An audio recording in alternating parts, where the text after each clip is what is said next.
So today I'm talking about a P0442 code, what it is and how you can go about fixing it. And so what is a P0442 code? Well, it's an evaporative emission system leak detected small leak. And so what does this mean?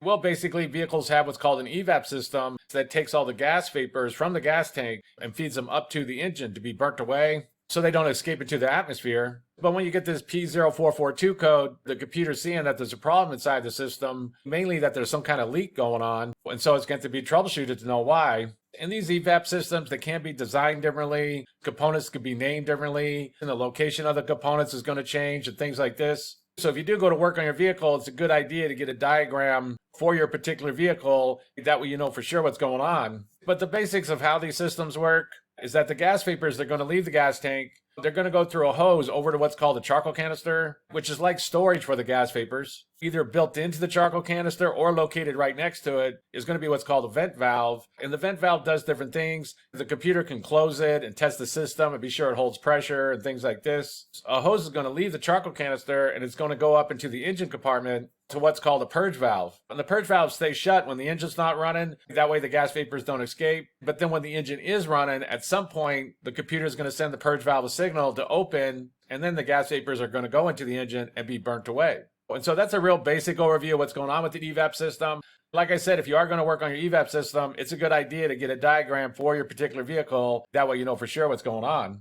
And one thing to note is that when there is a problem with the EVAP system and you get a code, after the problem is fixed, most vehicles are going to need what's called a drive cycle for the code to fully clear. If you clear the code with the scan tool, the light on the dashboard will go off, but the system will still remember the code. And in order to pass an emission test, you most likely are going to need to do what's called a drive cycle. And the drive cycles can really vary. There's going to be a series of steps that the vehicle needs to do. And when they pass this, then the computer is going to fully clear the code. And how the drive cycle is completed is really going to vary. It's going to depend on the vehicle, the year, the make, the model, things along these lines. So for this reason, most mechanics will just tell you to go drive the vehicle around for a few days. You can try to look up what the exact steps are for your particular vehicle if you want to speed it up. But just keep in mind that most vehicles will need what's called a drive cycle once the problem is fixed.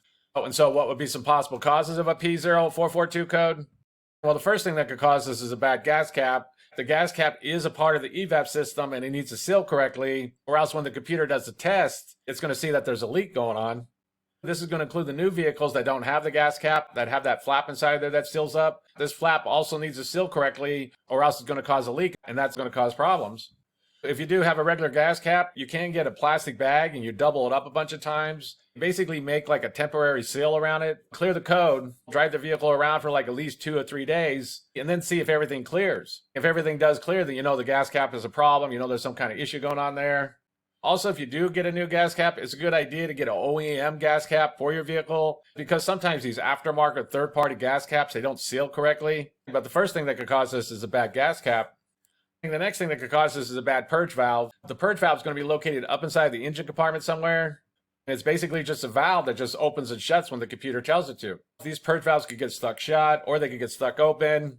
I made a full video on how you go about testing the purge valve and all these other components. So if you want to check that out, I'll put a link down in the description box below. Usually when a purge valve does go bad, you're going to get another code. For example, if you also got like a P0440 code, EVAP system high pressure purge line performance, then it's a good idea to go test that purge valve, which is fairly simple to do. But the next thing that could cause this is a bad purge valve. And the next thing that could cause this is a bad vent valve. And the vent valve is going to be located near the charcoal canister up underneath the vehicle somewhere. The vent valve is usually built into the charcoal canister, although sometimes it could be located right next to it, but usually it's built into it. This vent valve, like the purge valve, is just a valve that just opens and shuts when the computer tells it to. The vent valve is normally open until it gets power, while the purge valve is normally closed until it gets power. Again, usually when there is a bad vent valve, you're going to be getting another code. So for example, if you also got like a P0449 code, Evaporative Emission System Vent Valve Solenoid Circuit, then in that case, it's a good idea to go check out that vent valve. Although keep in mind that these components can fail and you don't get any other code, but the next thing that could cause this is a bad vent valve. And the next thing that could cause this is a bad charcoal canister. And the charcoal canister is going to be located up underneath the vehicle by the gas tank somewhere. And these charcoal canisters, they have a lot of small little charcoal pellets built into them. They also usually have the vent valve, which depending on the manufacturer can go by different names. For example, this is a Toyota, and the vent valve is built into this leak detection pump, which is this thing right here. But basically, there's going to be a charcoal canister, and if there's any kind of problem with the charcoal canister, if it's leaking for some reason, it got cracked, one of the hoses going to it is having problems or something like that, then that's going to cause problems. So the next thing on the list is going to be a bad charcoal canister. And the next thing on the list is going to be that there's a leak somewhere inside the EVAP system, like one of these hoses is leaking, one of the components has gone bad and it's leaking for some reason, or something along those lines. And so you can go around and try to look and try to spot a leak. You could go around and look at all these hoses and things like this and see if you can't spot a problem, but that is very difficult to do.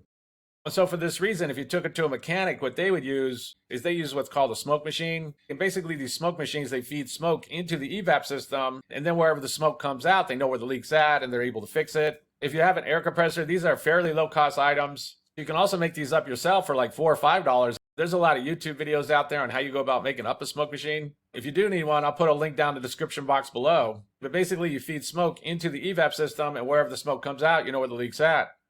One thing to mention is that if you do that, if you do use a smoke machine, is that the vent valve is a normally open valve.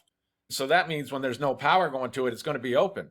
So when a smoke test is done, most mechanics will use a scan tool and they'll send a command to that vent valve to close. If you don't have a scan tool to do that, just be aware that smoke will come out that vent valve. Sometimes when you spot the smoke coming out, you can plug it temporarily, but just keep in mind that that vent valve is a normally open valve. But the next thing that's going to cause this is that there's a leak somewhere inside the system. And the next thing that could cause this is a bad pressure sensor. And basically the computer is getting its information from that pressure sensor. And so if that pressure sensor goes bad, the computer might be just getting bad information. So it just thinks there's a leak when there isn't. Although usually when those pressure sensors go bad, they'll give you another code.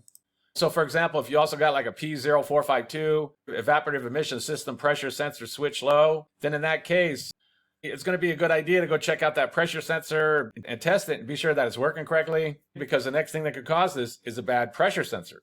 And the last thing on the list is going to be that there's some kind of wiring issue going on to one of the components. Basically, just keep in mind that if there's any kind of open, short, blowing fuse, anything like this going to one of the EVAP components, like the vent valve or something like that, then that can cause problems. And so the last thing on the list is going to be there's some kind of wiring problem. And so that's basically it. I just wanted to give a basic overview of how you go about fixing a vehicle with the P0442 code. If you have anything to add, please comment down below. If you have any questions, ask me and I'll try to answer them. If this video helps you, please click like, please click subscribe, and have a good day.